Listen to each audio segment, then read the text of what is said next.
of exciting. And let's begin with the most exciting by Grigori Fursin.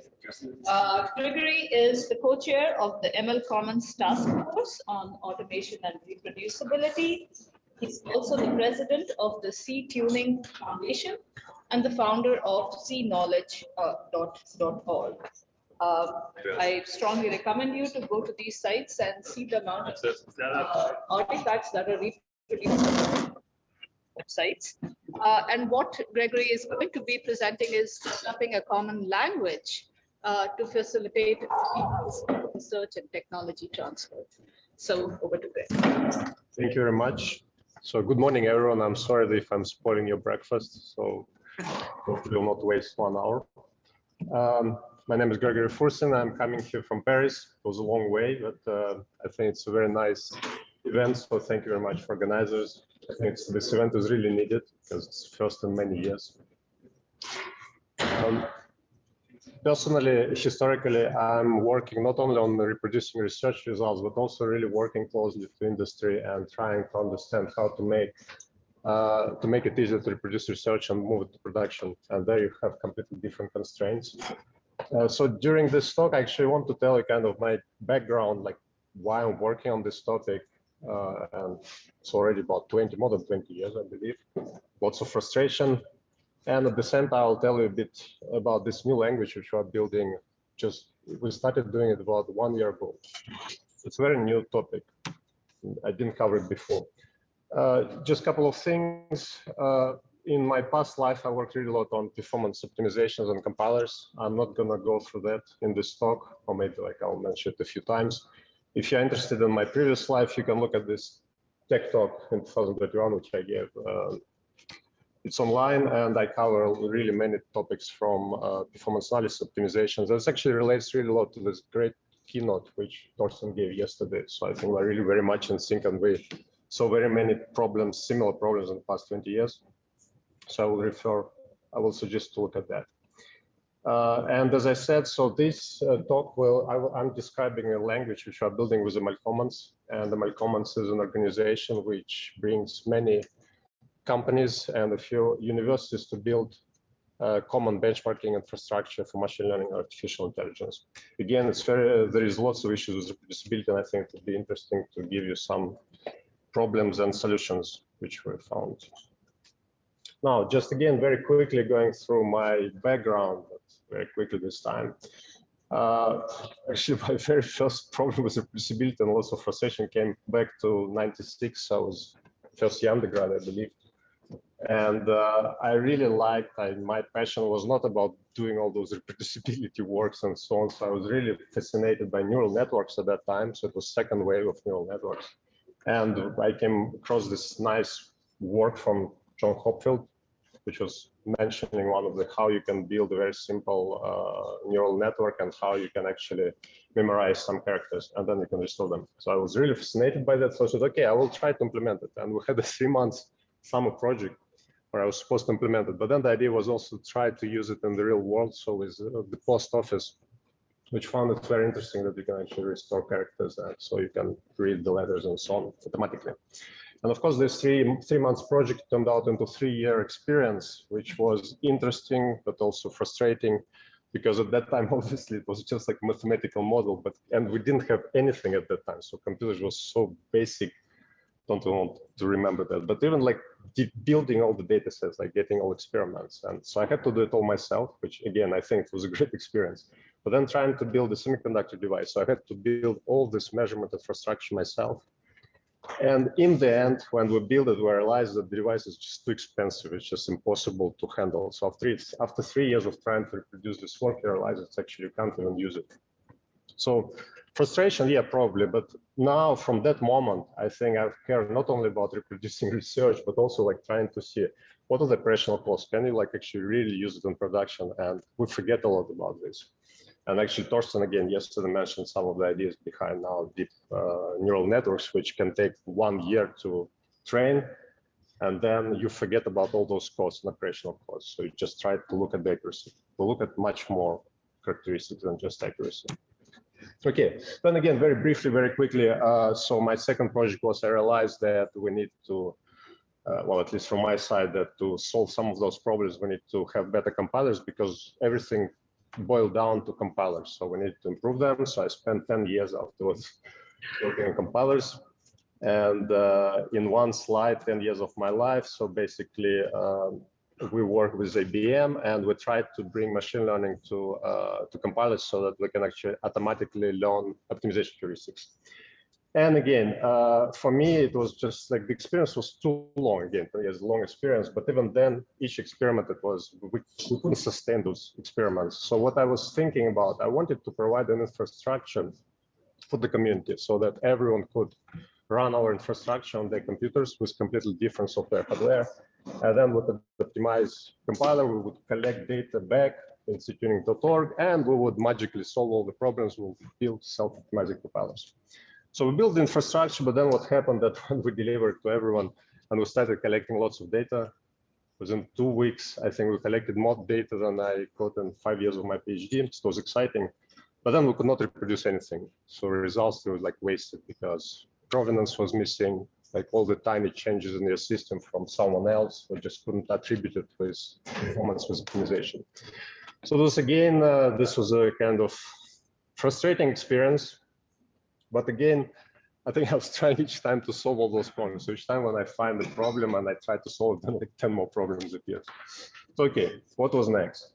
At that moment, 2009, 2010, so there was lots of frustration actually at the community about the reproducibility. And again, it was mentioned yesterday, keynote. So there was a very interesting paper from Arizona where the guys were trying to reproduce 600 papers, not even reproduce, sorry. We were just looking at 600 papers from the top conferences in our domain, programming languages, compiler systems. And they tried to see if you can actually, how many papers shared code and data, actually majority didn't. But even then, they were trying to actually contact authors and get code and data, and majority like refused to give code data. Some which gave, there was like lots of hassle, people couldn't reproduce results. But this was a bit aggressive paper in the way that it was showing all the problems, but it was not providing the solution. And another part of the community started trying to solve the problem. So and that's where, and I was trying the same, I was trying to understand what would be the incentives to actually help researchers share code and data. So at that time, we came up with this idea of artifact evaluation. There were several groups which were building that. So basically, when you publish a paper, afterwards you can, whenever a paper is accepted, so you can go through the voluntarily artifact evaluation process where people community tries to reproduce your results, and then you get those stamps of approval. Which again, it was many years ago. Now it became a standard, so I was participating in all the standardization with ACM. But again, for me, something was missing there. So, okay, we have all those badges now, and now there are actually too many badges. So now it's like the value of badges is becoming less and less. So what are the incentives now? So from my side, again, I was trying not to get a badge. I was trying to solve the problem. So I was trying to find the solution. And for me, I started experimenting with some other ways of how we can actually make this process simpler. And I participated in many artifact evaluations, and so I set it up about 15 of them at different conferences the last 10 years. And one of the important things, what first I came up with, so this was again 2014, the very first evaluation which we did, we realized that when we set it up, so authors are providing your READMEs how to reproduce their papers, and then the evaluation committee is trying to figure out and decipher all those READMEs and understand. It takes like weeks to understand what's happening with the code. So I tried to introduce artifact appendix, or trying to tell researchers to formalize the process of describing your experiment. And again, it was very naive. If you look at it back, it was just like 10, 11 steps.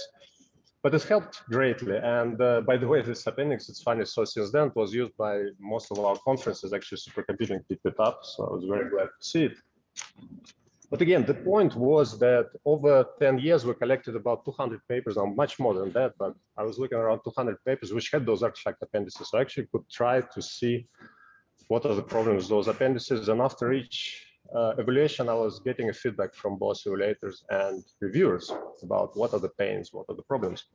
And what is interesting, even right now, like the latest artifact evaluation which we did and the feedback from both authors and evaluators, it's already what artifact evaluation is there for 10 years. And still majority of people say that it's like, it takes few weeks to prepare your artifacts. It takes like build your container, like write your Jupyter notebook. And it's an extremely painful experience. And furthermore, the more we hear about it, people start considering it like as a waste of time, because it's like one-shot experience, you build it and then you actually waste it. So you don't reuse anything. So actually there is this growing frustration, which is actually very dangerous. And at the same time, all the researchers are building their own tools to do the same measurements. So like thousands of students will do thousands of tools to build the measurements. I come back from my background, I forgot to mention, first background is physics. So imagine like we would have 100 rulers like to measure, I don't know, your length or something. Impossible, it's ridiculous, it doesn't make sense. And a few other things like reusability is very vague. So I actually introduced this badge for reusability because I thought that we would use them for artifacts which use workflows.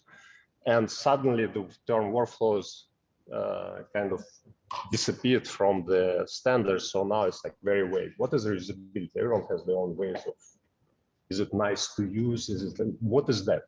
So we don't know. And the same evaluator is the same. So what they say basically, okay, we spent 2 weeks preparing our artifact appendix, and then evaluators have to decipher it, and they spend 2 weeks deciphering, like trying to understand what is there, what is written, how to run this code, measure performance. Yesterday again, they keep on. So it didn't solve the problem. So artifact evaluation, it helped clearly, but now it's stuck, I think, with a problem still. And the same, so some years ago, so I created a company again. The point was not just to make money, but actually to really learn with companies and connect researchers with companies to figure out how we can actually bring research to production. And the same, all the tools in production are completely different from what we're using. So if you take a research and you start using it, like people usually throw away all the tools and try to rebuild from scratch. And if within 30 minutes they cannot do it, they just throw away the paper. So again, we have a block. One more thing. A couple of years ago, there was an interesting also initiative. So there's something called Workflows Community Summit. There was a series of them. And if you're interested, I suggest to look at this paper, which we prepared a few years ago. So of course, in some communities like biotech and so on, for many years, for decades, they use some workflow systems, and it works really well. So if you invest your time or years of like understanding this complex workflow system, you start using it, it works well. But the problem is that this research, we got together many researchers from different domains, and we realized that there are about more than 100 workflow frameworks which exist out there. So which one should you pick up? Which one is good for you? So yeah, there is no unification. And no one wants to, as a student, I don't want to learn those workflows frameworks. I don't have time. And majority, I don't want to innovate. We don't want to learn those tools. Now getting back to this idea of very recent idea of what we came up with potential solution. And this is, again, this is a new topic, which I worked on for about 1.5 years. So I'm not saying that it's ground truth. I'm just telling you ideas behind, like thinking behind this process. If it's wrong, who knows, but hopefully maybe it will resonate with you. So what I was looking for the past 20 years, I was trying to understand what is this problem. So we came up with Jupyter notebooks, with containers, with workflows, by building very cool platforms. We're trying to say that we need standardization, and we're still failing. We're not mentioned. Something is missing. So really something core, and maybe something simple is missing. So from the paper described in English, my English is not a native language, as you can probably hear. So, but I can communicate with you. So it's a common language for describing something. From this language, we come up with like thousands of tools just to obtain some results. So you need to go through all this complexity to obtain results. But in the end, what it comes to is basically what something which didn't change, and this maybe is too naive or simple, is in the paper, when you say that, okay, I need to use some model, machine learning model, I don't know, ResNet 50, some for image classification. You can describe it in many different ways in English. And it goes through all these complex workflows. In the end, it just comes down to a few scripts, which some people will use, operating system scripts, which are, you will need to run it either on your macOS, on Windows, on Linux, wherever you are. And all the authors will use their own scripts. Okay, so 100 students will create 100 scripts, which will do exactly the same, but they will just with different names. Download ResNet 50, get ResNet from Hugging Face, I don't know, prepare ResNet 50. And of course, there will be variation based on the operating system. And all those scripts, what do they do now? Again, forgetting about all this complexity. Is they just take input files and input file as an input, and they still use environment variables underneath. So every single project, So there's nothing else. And what you do as an output, you produce a new file and you produce new environment variables. That's it.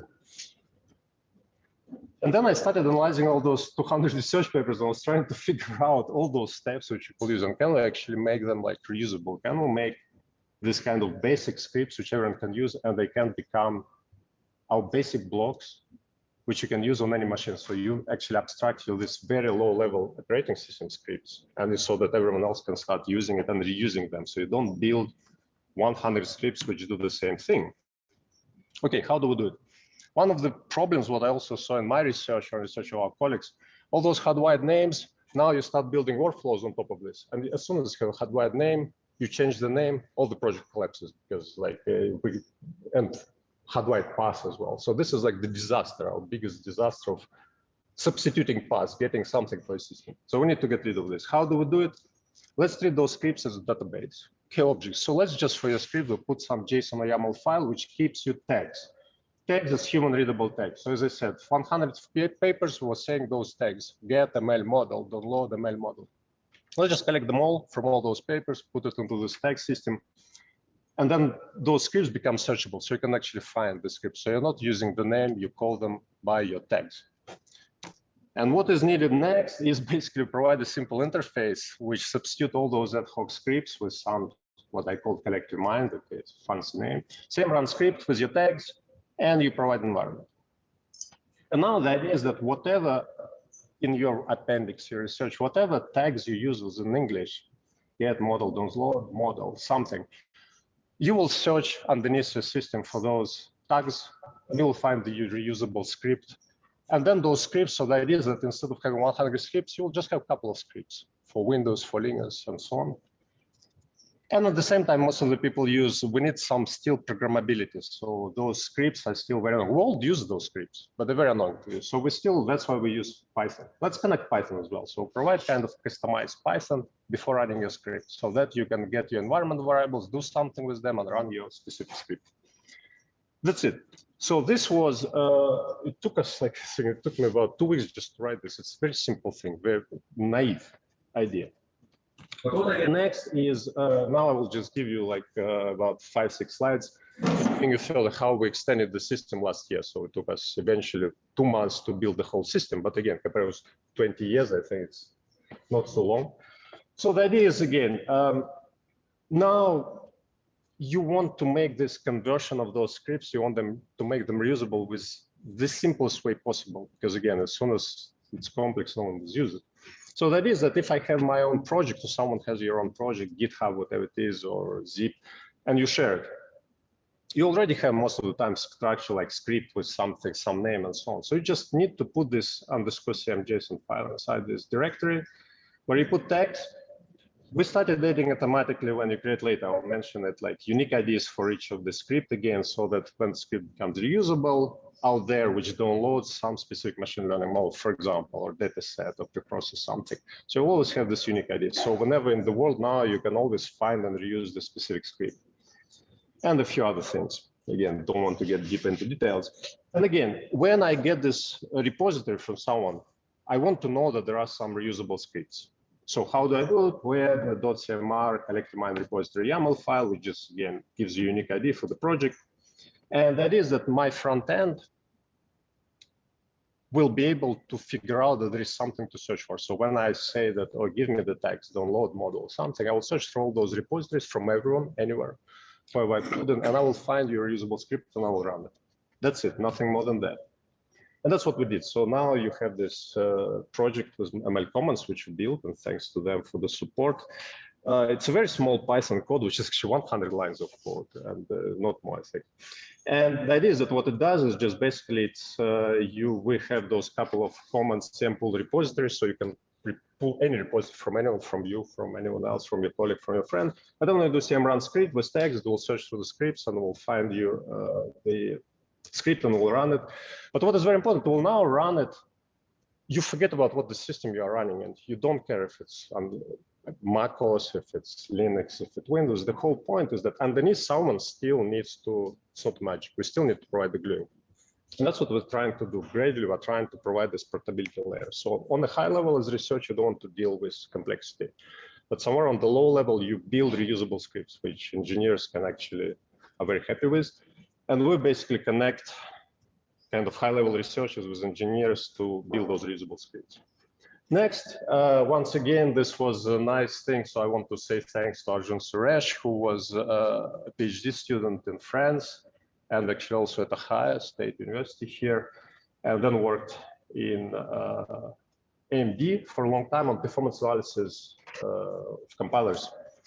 And he had exactly the same problems as me. And he used similar tools and so on. And actually, we kind of, when we talked about this, we said, oh, but my God, these scripts, actually, we can convert all our work research into those scripts. Let's try it. And we teamed up just last year, I think, in April.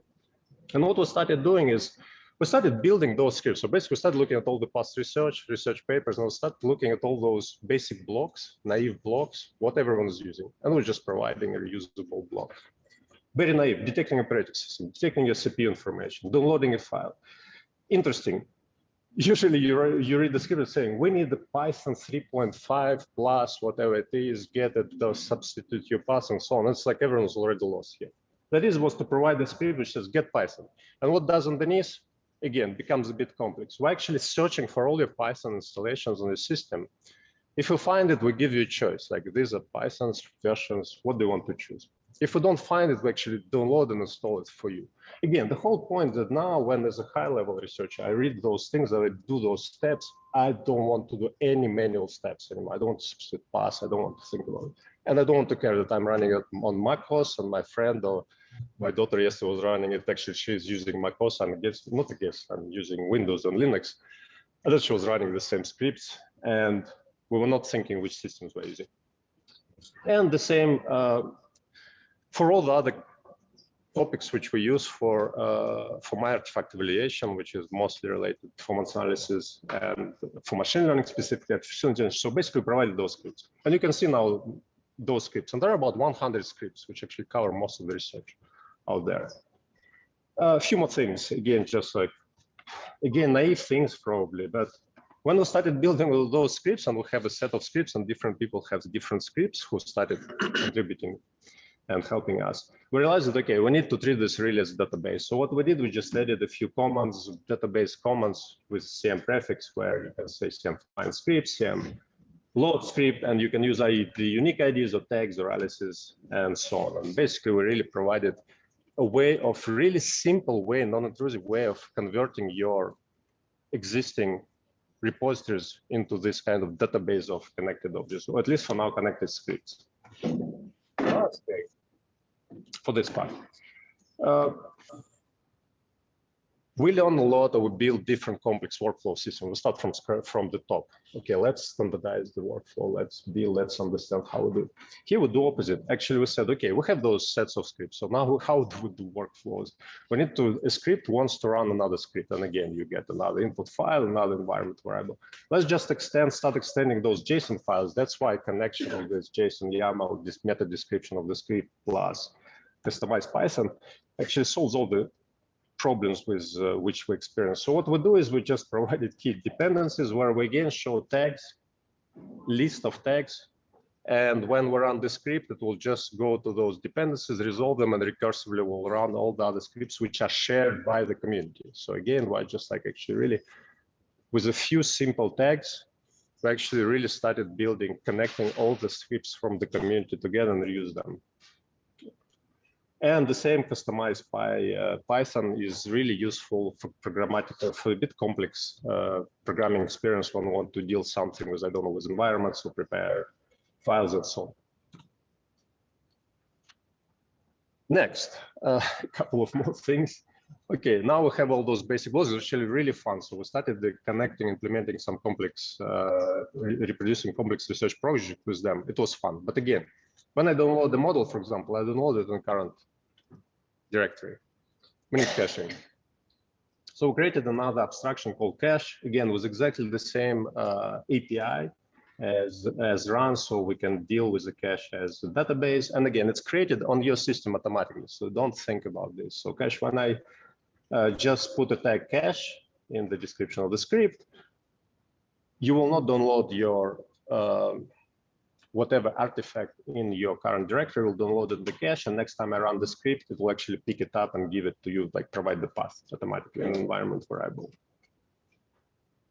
And probably the last thing what we realized after building this idea of script and cache, we realized that actually we can convert any artifact out there, any project. So whatever artifacts you have, which can be, I don't know, text files, results, I don't know, even papers, whatever you keep in some format, we can unify it as a database. So again, we have this CM action automation. Automation is, we call it, for example, script cache, the experiment, it can be paper, something else. An action describes what you do with it. It's either database, find it, list, search, or it can be some action, run, experiment, and so on. And we provide it again. We just have 6 automations at the moment, not more, which are shared again in this repository. So what is happening now? The next step was to look at one of the pain experiences, which at least I had. So I told you 96, so I was trying to produce this paper for running, it was not image classification, but it was close to image classification. So I said, okay, let's try to implement image classification in this format. And again, this is just the YAML file, which describes you how to use run image classification on your machine, which will automatically detect, pick up all the artifacts which are on your system, will detect them or will download them, install them, and will run the image classification application. And the idea is that, again, you can do it just with those 3 lines. Like you install our application, you pull the repository with automation, then you run script, Python application, image classification on it. And underneath, you can also use those atomic scripts if you want, or use them in another project. But what is interesting is now, I don't know, I think I still have time. What I want to show is, so I'll try to run virtual machine example on my system. So what is happening is, so SEM is installed by. Can you make it larger? Oh, actually on Windows, I'm not sure how to do it. Speed points. That's better. Yeah. Nice. Cool. Okay, so we have SEM installed, but I guess it's empty for now. We don't have any other repositories. So as I showed you, I do actually, you can see when I do SEM list script, it doesn't even find automation, because everything is like all our automation artifact scripts, they're like shared by the community, and we start from our repository, but it can be shared by anyone else. By default, SEM doesn't have anything, it's just database. So it looks at your external scripts. So okay, very quickly, SEM pull repo. And again, I'm getting old, so I usually forget all the commands. So here, this human readable interface was helping, at least to me, not to forget all those commands. And later I will actually tell you that we actually use ChatGPT. I'm sorry, it's like a buzzword, but we use ChatGPT obviously to connect, because we have formalization now. But this is also very important, because we now have formalization, we actually use LLMs to actually convert all those texts from papers into those commands now. So this, but again, I'll show you later. Sorry for spoiling. So okay, we got those scripts. So now we do SEM list script. Now I have all those scripts which are here. And now what I do, okay, let me check if it works. SEM run script. And actually, by the way, SEM run script, eventually we just did SEMR, so that you can really get to the kind of language Python up. So I will be remembering by text. And by the way, anyone can add their own text, so you will remember your own text, but underneath it will go into the same script, which is kind of a nice feature. Image classification.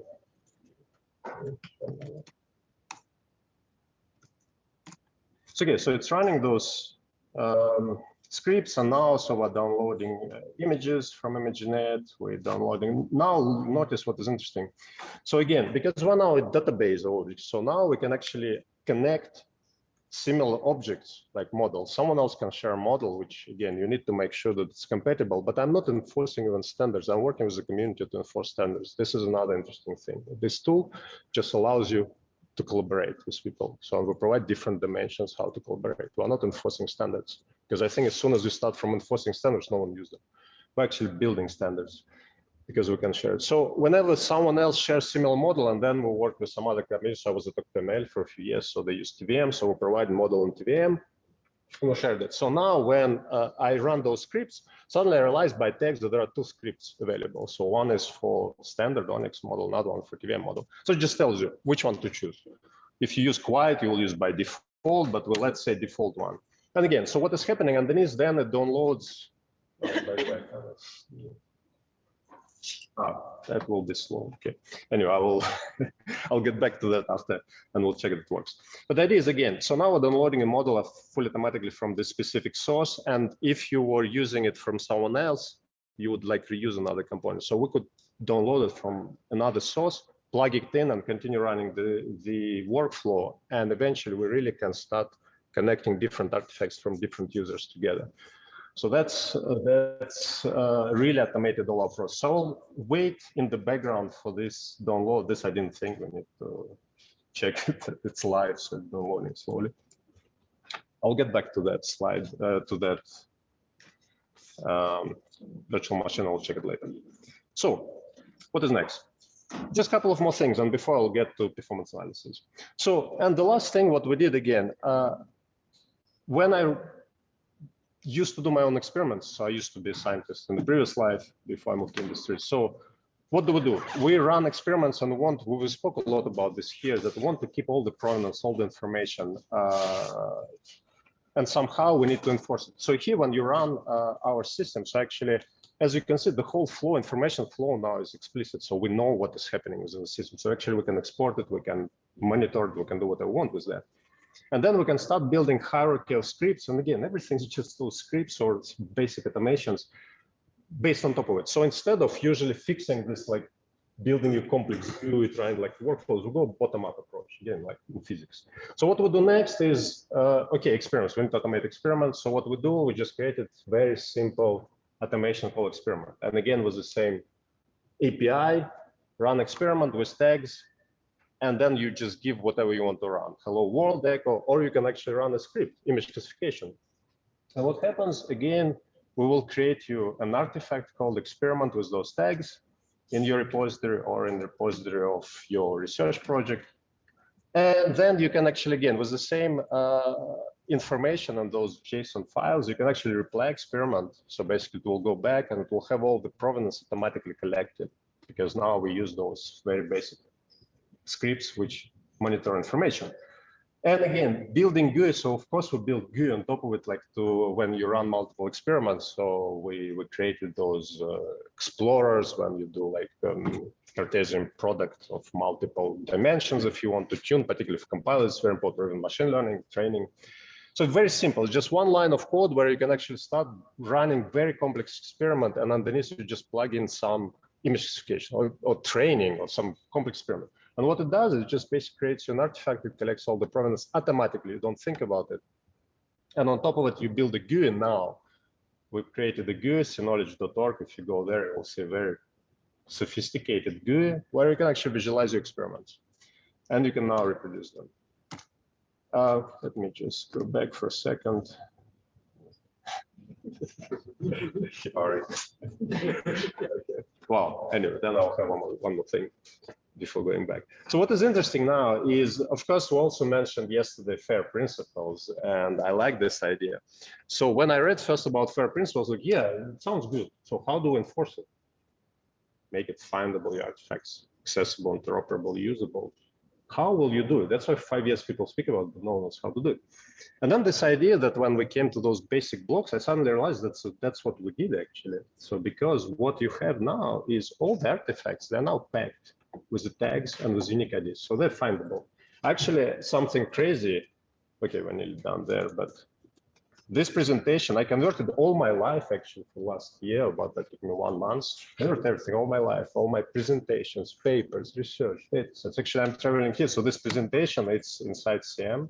So I have this basic CM JSON file, and I can find it. So wherever I am, I can find CM. And I'm on Windows, by the way, and some of my colleagues would run it on Linux or on Mac OS.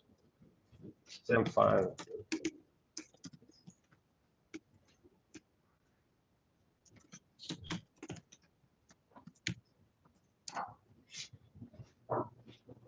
So yes, I found this presentation, but even like traveling here, so I have, yeah, my trip, I'm going to Zurich, but okay, here I have my description, so I can find all my life, everything in this format now. So it's findable, they become findable, and they all have unique IDs. So 10 years later, I can actually find the artifact if it's out there, and I can actually reuse it.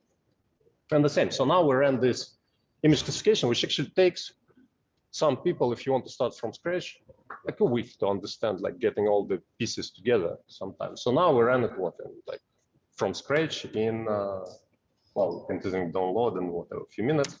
And when I run it again, all the information is now cached. So now, as you can see, I run it again. And then if I put some computer mouse, which I did here.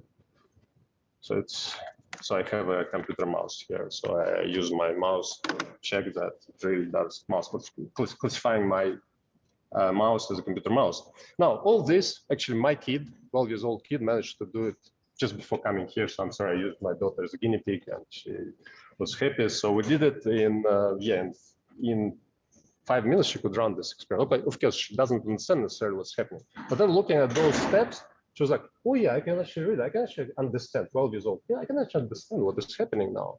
So that's also my idea that I do hope that maybe for younger generation, well, lost in all this complexity nowadays, and maybe all those steps will make it really easy for younger generation to understand what we're doing. And again, a few other things accessible. So we provide a unified API. So now everything has become like a database. So again, we always have an API now. So everything is accessible. Interoperable, as I just showed you, when you really agree, you don't even need a standard now. At the moment, standard will come later. But now if you just like communicate with your colleague, and you agree very quickly, like on the JSON format, whatever it is, a few keys, you can start sharing. That's what we do with companies now, that we're sharing different models and so on. But we know that they can easily plug it in into my workflow and I can run it without fully automatically, as you can see. And the same reusable, yes, they're reusable because again, if I found an object then it's really compatible, which we can ensure it in the future better. I can easily reuse it. So in fact, we provided this infrastructure after solving this basic thing. We actually solved kind of, I'm a bit scared, maybe I'm wrong here. So by the way, it sounds too simple to me, and I'm sorry if it's really naive, but I think we solved it. Okay, now something about the MLCommons. So, okay, all this is fun. So again, I had fun with my colleague, with Arjun, and with a few students who decided to contribute. So we made some of this latest research easier to reproduce. Okay, that's fine. But what is like real use? Like, so I was struggling really a lot with production use. And that's why I started working with the MLCommons. So we spoke a lot yesterday. Something is missing in all this, what I have told you. Okay, all this is fun. It's management. It's artifact management. But what afterwards is running your experiments, performance analysis? That's what I struggled for like 15 years. What Thorsten mentioned yesterday, it's a very big topic. Okay, I thought that, okay, I will need to start doing the same. I'll need to start building my infrastructure. And thankfully, I didn't have to, because at the same time, MLCommons, so a bit of advertisement for MLCommons, I like them. It's, as I mentioned at the beginning, many companies, actually competing companies, which is extremely rare. So there is, you can see Intel, NVIDIA, AMD, ARM, like many companies which compete, they decided eventually to come together to understand how to build benchmarks which are trustable, where you can do apple-to-apple comparisons for different technologies, software, hardware. And this is something like what we as researchers will struggle with all the time. So they decided to solve this problem, which Thorsten mentioned yesterday. And it was, they launched this project a few years ago. So cTuning Foundation was a founding member, because I was really excited about what, actually, that I will not need to do my work and I can actually pick this infrastructure. And what happened, just again, very briefly, sorry, not everyone is, I guess, technical here, but if you're interested, if you're more in performance analysis. So again, what they did is, out of all this complexity, they just build one tool, which is called LoadGen, very simple, very small. And what it does is basically whatever experiment you do, of course, it focuses a lot on machine learning, artificial intelligence, but usually it's what it's sending some data, like image classification, object detection, natural language process, sending some data to your LoadGen, measuring it with statistical analysis, again, like lots of stuff what Thorsten mentioned yesterday, that's what is used there. Running it multiple times, checking like variations. And what is even more interesting is that usually when you run your experiments, okay, you just measure your experiment, you get average. But this is like in production, what do you use? In production, in fact, you use usually like 4 scenarios. And that's what companies mostly agreed with. So whatever technique you use usually come down to what is called server scenario. Server is, you have a server and you start throwing images there. But the images, they come at the random interval. So you don't know how often it goes. And then they measure, they try to emulate it with Poisson distribution. And they try basically, if you have your own data set, they try to emulate this server scenario. And they measure it. They measure latency, which is important, and they measure throughput. They balance it. Offline scenario, you have lots of data scientists, lots of data, you need to throw it, and you need to afterwards to get just response. So you care about throughput. Single stream, multi-stream, again, you have a webcam, single stream, and just one image after image goes, and you need to measure it. And multi-stream usually used in automotive, and so I was working at some point with General Motors. So you have multiple cameras, multiple radars, and you need at the same time to get like lots of streams which are coming into the system. So you actually try to measure multiple streams at the same time, and which also comes with different latency and so on. So they basically, with this benchmark, they try to cover most of the cases which is in production. So if you're even in research now, but you use this infrastructure actually very close to production, actually realize not just that I have my own random measurement, but actually know that actually really to the standard which companies are using now internally to measure their own benchmark, their own systems, real systems, and before they go to production. And what is more or less important, again, that in research we usually focus on one characteristics very commonly. Let's improve accuracy, or let's improve performance. So there you always have trade-off, multiple characteristics. So you have to trade off accuracy versus latency, throughput, power consumption. So everything is interconnected, and costs, don't forget about it. So here the idea is that now when we connect lots of data, we can actually, depending on your scenario now, if you're in production, you can actually find the best point on Pareto frontier. Which again, we forget about this, but because it's not just one or another, which is good. You have multiple points on this graph from MLPerf inference, from image classification, which can be from different systems, software and hardware, which can be really good for you. Costs. We had, so again, a real example. You want to put some device into your self-driving car. And you know that you want to detect the pedestrian, so you know already constraints, so it should be within 10 milliseconds. If it's more, you may kill a pedestrian. It doesn't sound like a good idea, I guess. Well, I hope. So you have this constraint. Okay, but then it's not just this constraint of like, let's say real time, 10 milliseconds. Okay, you can't put into car NVIDIA chip with 100 watts because your car will die after like, I don't know, 10 minutes. So you have a constraint again.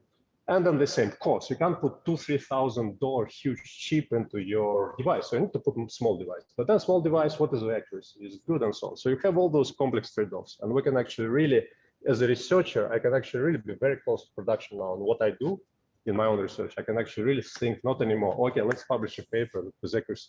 You really think, oh, okay, how I will use it in production. Personally, for me, I think it's really exciting. And that's what I think this MLCommons is really interested in. Okay. Now, déjà vu. Getting with my French pronunciation, even though I'm not French as well, but okay. Sorry. What is happening now with MLCommons? So MLCommons created those benchmarks, fantastic benchmarks. So they spent 3 years. And what is happening there? As I said, the common thing, what they did, what companies agreed on was this load gen, which is fantastic. It's again like physics. So we got eventually finally the rule is the ruler. We know how it is, how to measure things. But what happens next? Every single company started creating their own workflows. So getting dependencies, downloading data set, reprocessing data set, getting a model. You have 100 companies, you'll have 100, well, maybe not 100 because you work with companies, but you'll have like hundreds of scripts doing this.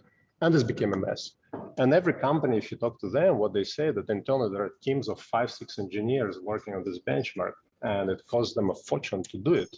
And they're not reusing anything. And actually, if small problem appears in one of those points, downloading data set sounds like an obvious thing. Reprocessing it.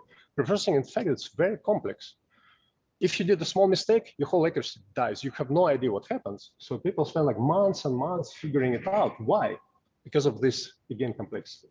And that's where now we came into this idea of connecting CM framework, this new language, with those workflows.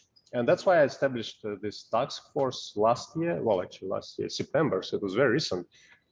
And what we did is basically we didn't do actually much. We took all those scripts, which we did, and we looked at all the workflows, readmes. There are lots of readmes, like if you look, like scattered all over. And we just said, okay, let's substitute all those readmes with those same comments.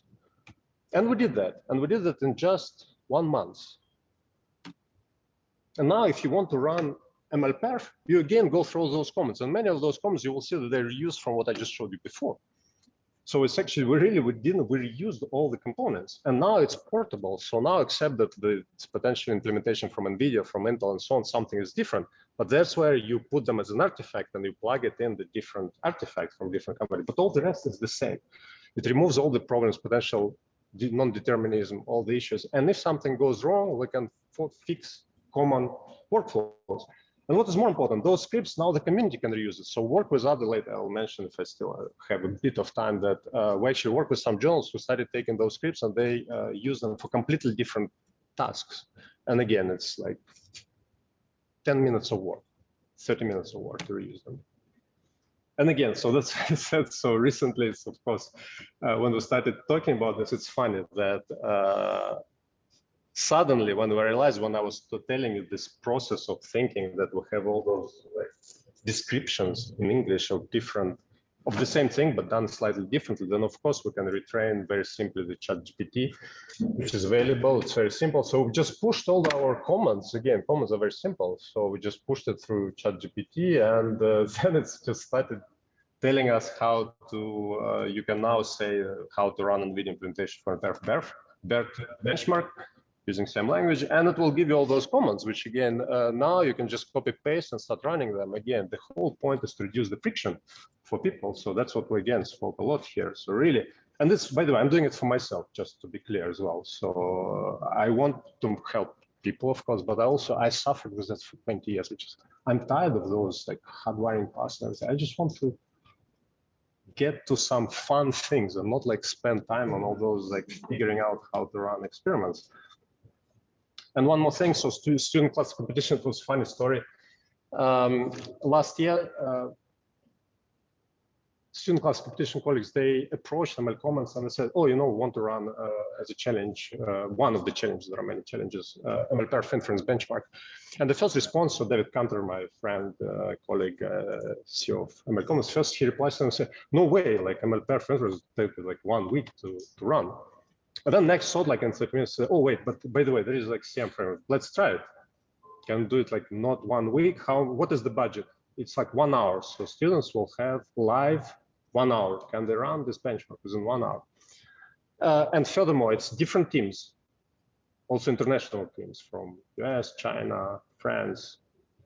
So can we do it? And we tried it. So we provided this tutorial again. I wrote it. I remember they approached me, I think, 1 week before this challenge. So okay, I wrote this README. We just copied, pasted those comments. We gave it to students. And I thought, honestly, I thought it would not work. So I was actually telling everyone, please contact us. So we're staying live at night and we're just checking whether it will be like people complaining, really waiting for that. And no one was complaining. So I thought, okay, failed. But we put this also, we connect to weights biases dashboard. Again, that's what is simplicity. So it's just because we have an API now, it's connecting, it's no brainer. And then suddenly we start having like data, I remember, appearing more, and then 100 results, so you can see them. But then 10 out of 11 teams managed to run this workflow without any problem. And this was like a really big success for us because, and now actually people complained that it was too simple. And I think it's actually nice because, yes, because it's actually not. It's actually nice that you can actually focus on next year. We hope that maybe students will now, when they run this benchmark, it's so simple that you can actually start focusing on scalability issues, not like setting up 1 hour, like 1 week experiment and then spending like in a rush what the optimization. You can actually focus on innovation. And the same now, I created the platform. What is interesting here, so I aggregated all the results from MLPerf, but not only. So at each point, if you go live, actually for each of those points, I could actually maybe, if I have still 5 minutes, or maybe. It's okay, it's a very naive GUI here. But again, the point was that because it queries same repository underneath, So we did it with Streamlit, like, I don't know, in half a day. And what it does is basically it queries experiment. If you remember, I told you by text, so MLPerf all, we query by MLPerf all, I can query it by many other things. So we have all those tags. You can prune experiment, no brainer. I do whatever, some random data center, image classification, multi-stream, whatever it is. And what is happening here? We have this graph. Now we have all the characteristics in one place together, and we can obviously look at different dimensions. But what is nice is that if you click on it, you can actually go to the official repository, so you can actually trace also all these like different people who run different experiments. You can actually get back to the GitHub, and they're usually README. So this is the official README of our cTuning Foundation. So we participate in every year in inference submissions. So if you go there, you will have those official. So it's just 2 months ago, so it was released. So you have READMEs, and what READMEs does, we actually, sorry, with several referrals, we get back to SAM scripts. So everywhere we just have SAM scripts. So we had colleagues who actually use the framework now. So instead of those months of reproducing it, they actually start submitting results. Neural Magic, big company. It was surprising. We saw the results from them, and they were mentioning that they're using our framework, and they didn't complain again. And when we talked to them, they said, "Oh, you know, we just used it and it worked, and we just plugged in our sparsity engine and so on, and it just worked." So that's again, that's very recent, very new, but it motivates me that maybe we're not on the wrong path. Okay, and I'm now concluding. So I think I jumped. Yeah. So the last thing is again interesting for MLPerf. And then I'll move to some other topics, and I will conclude very soon. We believe that with this approach now, actually, what we wanted to check is that actually the community can now start participating in those MLPerf benchmarks. Why? Because you actually, as a researcher, we want to do internships in companies. We do it very often. And then we're exposed to completely different tool sets. We learn them. We spend lots of time actually trying to get the setup right and understanding what to do there. So now this way, what we do, the community can use our technology to actually submit their own results, but then optimize them and then showcase their results to the industry. And what is interesting, so we tried it again 2 months ago. We just said, but it was done 1 week before the deadline. So it was a bit short time, but okay. So we told everyone in the community, okay, here are the workflows. Please try to run them and share the results, and we'll submit them on your behalf, and we'll check them. And what is interesting is that we got about 1,000 results from different students. And I'm saying thanks to different people there who actually participated in that. And I think it was the second, our foundation was this technology was the second highest number of submitters. Like we submitted the highest number of results, the second highest number of results, just with estimation. And usually, like for NVIDIA, Intel, and so on, they optimize a lot, but it takes them like they submit 100 results. So we submit like 2,000 from the community, and it was very diverse now. So again, something what MLPerf is missing is that you have like very specific, narrow, like very new models, very new technology, and so on. So here we just try to get this run, something what I wanted to do 14 years ago with my first compiler. So now suddenly, just 13 years later, I can actually start getting back. Maybe I'll go back to academia again to research. I don't know. We'll see. But eventually, what was even more fun is that we got result on NVIDIA, which was better than official NVIDIA submission. And someone else, again, has tried to run. And then they communicated each other and tried to figure out, oh, how it happened. So again, what happens now is that we really connect academia and industry together. Now, instead of those random things, you actually start optimizing systems or models or infrastructure, which is actually really used in production. So it's something, again, what I wanted to do for like 20 years. It never happened. So now it's actually happening. And what is happening next? I'm actually, sorry, and this is a new slide which I did, so I'm losing my topic. Just maybe before getting back. So actually an announcement. So we're trying to do the next submission as well. So now we're very busy preparing. I actually thought to skip this, you know, like when you asked me, because actually now in 1 week we need to open the new competition. Not on time, of course, but we're building all those like automations now. So we'll be opening the new competition with several companies. if you're interested to participate, please check it out. So it will be starting in a week or in 2 weeks, and then the whole July we'll be doing those submissions with the community. So I think it will be a very interesting test this time again.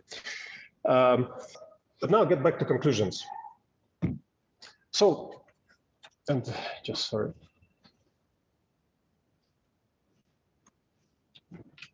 So what I wanted to tell here is a story. So maybe it's naive, and I don't know. I'm sometimes, when I think about it, took us just 1 year to cover problems which I was struggling with for about 20 years. And it seems to be working so far. And again, each time when it happens, I'm usually, maybe with my cynical mind, I'm usually thinking that something is wrong, And so far, I don't find it. So if you find it, please tell me, or if I miss something, I will be very happy to know. But the idea, once again, is what we're trying to say is English became this language for sharing. So basically, it's a proxy from your research to writing a paper to reproducing, getting results. But it's not enough. We basically have 100 papers, we'll have 100 dialects. It doesn't work, so we can't communicate. So here the idea was to provide this kind of language where we can actually describe experiments, make them deterministic and reusable. And it's not no-brainer. So you actually really start, if you're a scientist who doesn't really care or understand about underneath technology, you can still use plain English and get reusable components, zero cost. And if you're an engineer, you go from another domain, so you can start improving those reusable components. So you're not building your own infrastructure, which dies with your own project most of the time, but you actually start collaborating with the community and solving those problems together. And yeah, basically, so the conclusion that we provide this language seems to be working, and we continue adding more scripts, and the community starts adding their own scripts. And that's why, if you're interested, please get in touch. I really hope that we can fix reproducibility issues together. I think we cannot actually, so there is always this idea of like, let's fix reproducibility. We will not fix it because there will be always something appearing out there. So, and standardization will not help at this stage because the system is too complex and changing all the time. So the idea was to provide this very simple and flexible language to actually get even 2 people getting together, like I got together with Arjun, then we got with a few other people, start having the common language. And then we get more and more people together to start collaborating and reusing them. So I do believe that that's how we'll fix actually reproducibility, hopefully. And hopefully within the next 20 years, I don't know if I'm too old, we'll see. Or hopefully much faster than that. And the idea is, again, all this idea of this repositories that it supports fair principles, that's really, that it's basically, that's what is the foundation of collaborative research and open science. This I'm skipping because, again, this was a new presentation, so I just wrote lots of stuff which I don't want even to go through. I don't know. Wow. As you can see, there's a new presentation. Doing it in the last minute. My next steps, again, we continue working with MLCommons a lot. And if you're interested, it's a very welcoming community. So I really strongly recommend you to check it out. And there are lots of actual topics now actually really connecting this technology with academia and really help academia actually when you run your experiments to actually validate them with the MLCommons infrastructure.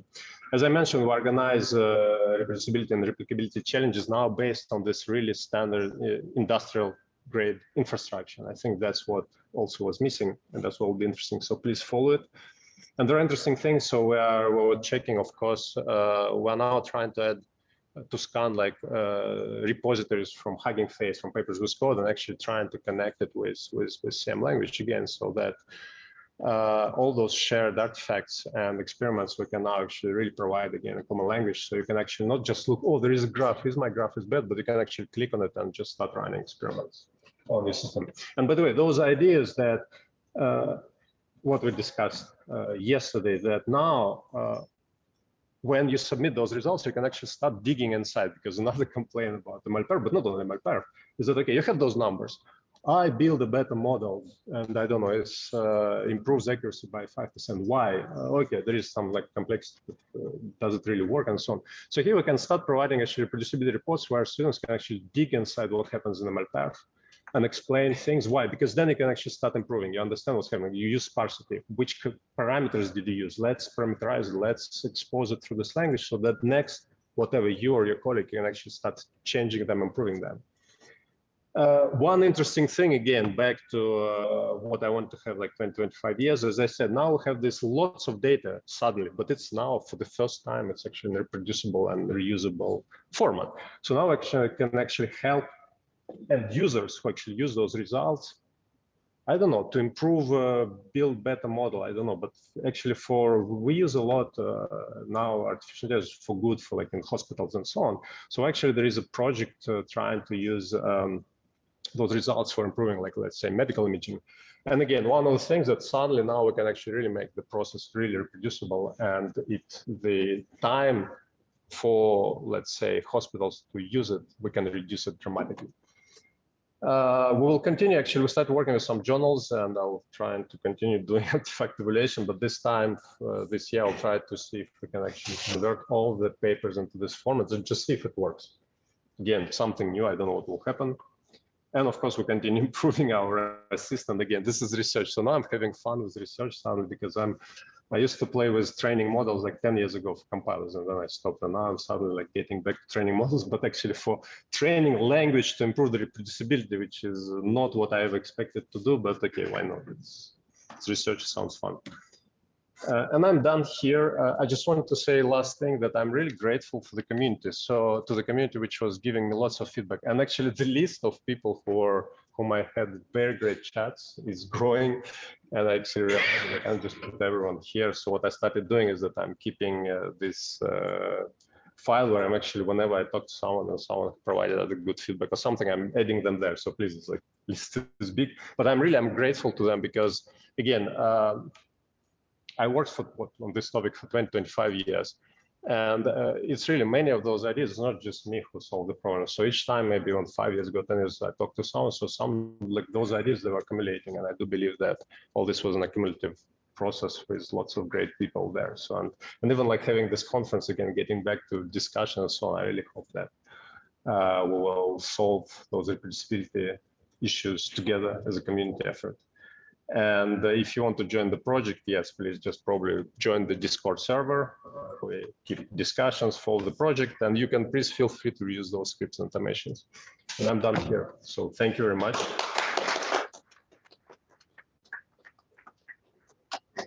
Sorry.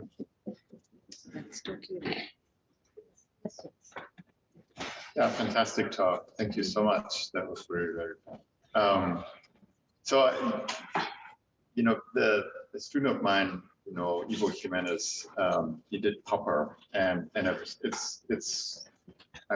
don't want to compare it to your work, but there is one. It was also a workflow, you know, trying to basically have a natively container native workflow framework to make things more reproducible. One thing that became the most common issue once people started using Popper was debugging. And he came up with an ingenious solution by just basically, because, you know, he added a single command that basically throws the user into the environment of a particular step, and then you could explore essentially what was going on there, right? Do you have something similar in something? I mean, or just generally, what is your experience with? Yeah, two things. So first of all, extremely important. And when I started work, so Neural Magic actually started using the framework, our colleagues, and the first thing they got stuck on one of the scripts and told them, what do? We need debugging. And then what we did, we just added, I think, is flag called --debug, which stops at the script, because now we have scripts that just call a shell. And now, because all you still work with scripts and environments, you just go into shell natively. When you do it in the container, it's more complex. And that's why, by the way, I know Ivo and I know Popper, and I think it was a very good project. I think that and actually I discussed several things with him, I remember a few years ago, and I have thanks to him, this document. I think wrong or right, I think using containers as basic blocks for all those automations is the wrong idea. It's very complex. And actually MLCommons had the same project, very similar project to Popper called MLCube, which again does the same thing. So that they were trying to provide atomic blocks for downloading data set for the loading model as containers. Each basic block becomes container. And then it becomes really heavy. And again, what I want to say is that majority of people, you run natively. I want to be here and run natively with the latest software, with the latest hardware. And container comes automatic. So actually in our script, I just realized that I forgot to mention that what is very important is that in our case, when you use this language, what is fun, we're generating README and we're generating container automatically now because you just use the same command. So you don't even need to prepare all this. And doing it opposite with a container status container, it's much complex. So I wouldn't do that. But I know even I think the idea was really great. So actually, I like to sort of say a few things over here. So one of the reasons like containers become heavy, as you were sort of saying, is because of the file system that the way the file system uses. It uses. And one of the things in building my own system, I have sort of figured out that sort of deduplication actually, like how exactly to deduplicate data plays a huge role in sort of improving the performance of this kind of a workflow system. And I sort of wonder if the tool actually uses deduplication over here. So as I said, we because we're native and we can be inside or outside the container. My whole point is to always reuse things, but this is just basically pointers. So things are not growing. I got my repository, from my colleague, and that's it. Then I'm just referencing them. It's a database. So I'm connecting pieces together. I'm not duplicating things. That was the big thing. As soon as you start having container, underneath you start duplicating things. We're trying not to do that. So, and by the way, one other thing what we also did, and this is ongoing. So we're actually providing more support for containers right now within from MLPerf. One of the ideas, so what we do actually mix, of course you need sometimes, so we need a container, but then you need also, like there's a pane, you need to put some data, connect data from external host to a container. What is nice when you have those CM commands, what we do is you provide an environment where you say where to search for your data, but this data you can inside the container, you can point to external world. CM doesn't know about this, so it will just automatically plug you in something which is outside container and will start using it. It's just like an idea, but like again, it's doable. We're not duplicating things, and actually it's pretty neat. So because so far we play with containers and we solved many issues there. We're calling them like modular containers now. So yeah, they wanted to say different. My question's, I guess the meta question, there's two maybe. In practice, how reproducible are these scripts, and how much do you even care? How reproducible is enough? I think that's like a question I have off this conference. Like we were talking about reproducibility and reproductions, about distinguishing those two, and then even within reproducibility, there's like variance on how much someone needs. Some of the scripts you showed, like to me, I know immediately they're not going to be very reproducible, like for some people, but maybe that's enough. So I just like, where do you draw the line, and how do you define that? And then I'm also in practice, how reproducible have these scripts been? So first of all, really good question. And I was not careful, and actually I realized that I'm not often careful. We throw those words, reproducibility, and all this stuff, and everyone as usual have different meaning. So in my case, we're not trying to have full reproducibility actually from the start. The idea was to have maybe more determinism and reusability, but not necessarily from the start. We're not starting with reproducibility. We're trying to give you a way of running experiments on different systems in an automated and more deterministic way. Now, that's what is the prerequisite actually to reproducibility. Without it, I think it's just, again, if you don't have a ruler, you will not do quantum physics. So but you start from this. So now we provided that base. From that moment, we'll start working on reproducibility. What it means, reproducibility performance numbers, for example. Now with MLPerf, we start looking at reproducing or replicate, if you want to look at different software and hardware, whatever it is. We start looking at really characteristics. Now, we're not only automating the setup preparation, but we start measuring. And empirical measurements are tricky. So that's where we use MLPerf, where we try to measure accuracy, performance, latency, throughput with their methodology. And there we were testing that at the beginning, actually, there was no reproducibility. So the tool was improving to get, I don't know, performance numbers within certain variation and so on. So what I want to say is that for me, this tool helps you. It's a prerequisite for reproducibility. I don't know yet. I will work with the community now, and I'm looking forward to work with many people to actually define it better. But now we have a tool, very flexible, to start playing with that. You're also right. Some scripts are non by default, like there is non-determinism with system and so on. I'm not solving it from scratch. If you find a problem with determinism or non-determinism, like on a system with like you run on Linux twice the same command, but there is a cache, or I don't know, pages were evicted and have different results. Someone has to solve it again. It's not a magic. So then you need inside the script provide, let's say, expose this information. That's what we're trying to do. I want to get this flexible structure where different people run this system and they say, oh, there is discrepancy. What do we do? Let's get together and fix the script and get enough information so that you become more deterministic. And gradually we'll hopefully get results more reproducible and replicable if you use different software hardware. Okay, I don't know if it answers the question, but it's not a magic. It's a tool to start working on the reproducibility.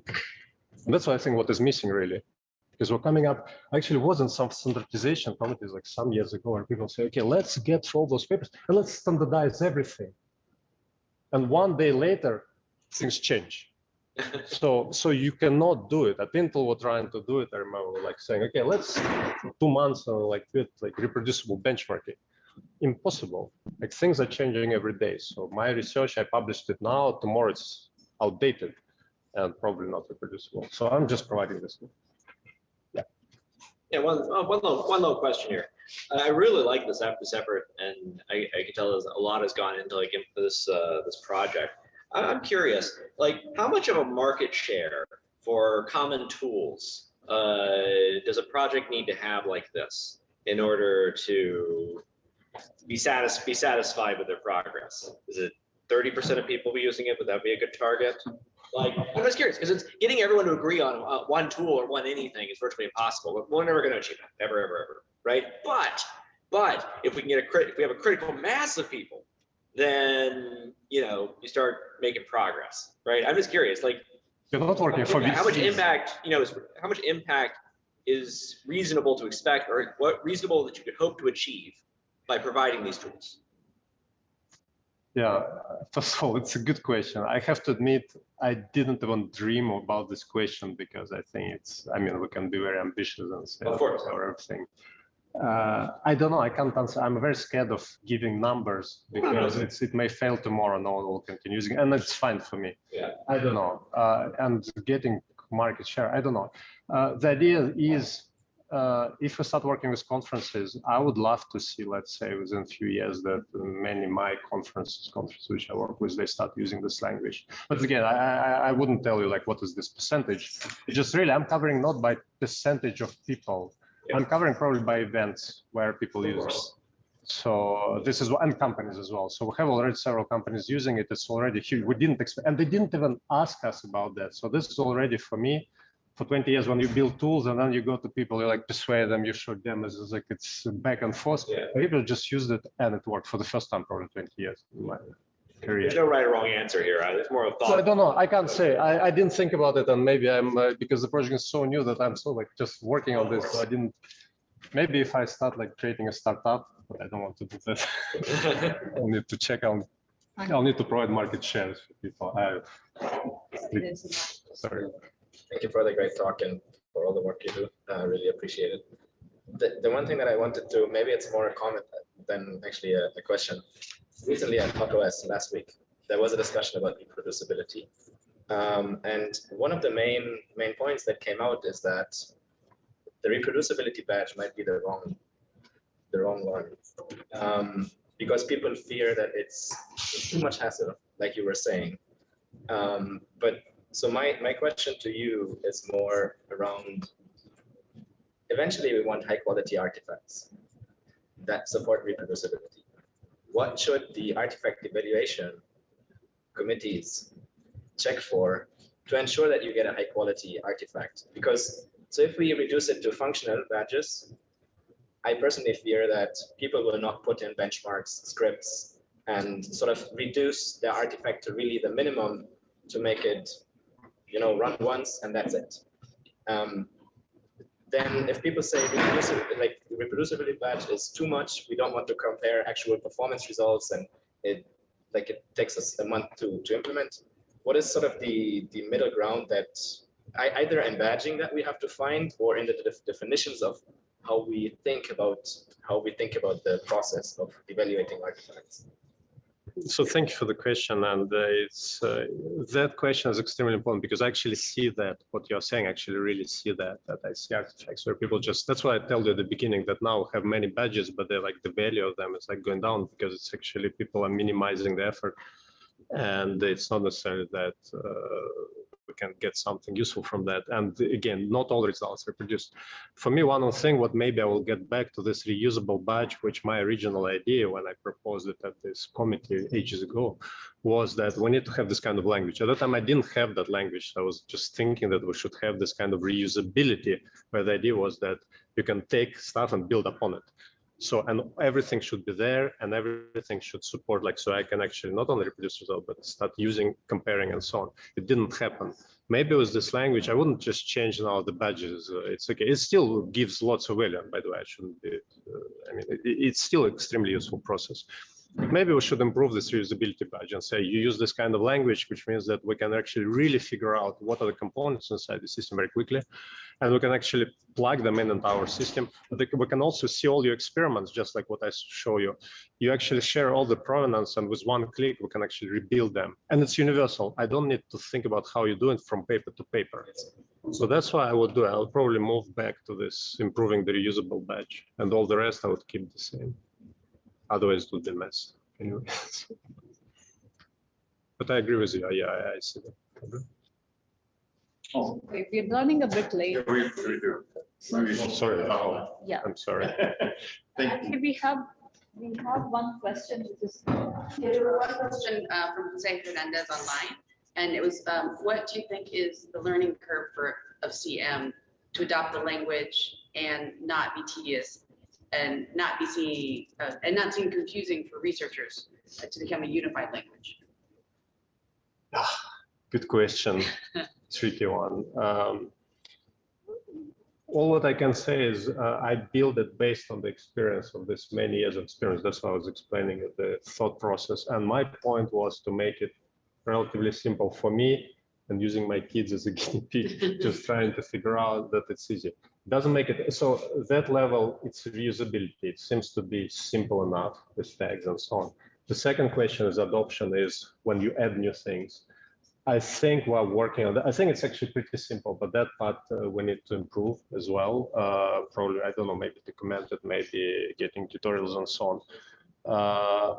With my experience, I think I don't see how to make it simple, actually. That's the question. If someone can tell me how to make it simpler, I'll be extremely happy to know this. I just don't see it. I think each year, for 20 years, what I did for 20 years, I built many of those frameworks. And each time I was just simplifying. And that's why I told that I got to this really base, which is scary because it's actually really, for me, I don't know where to go further.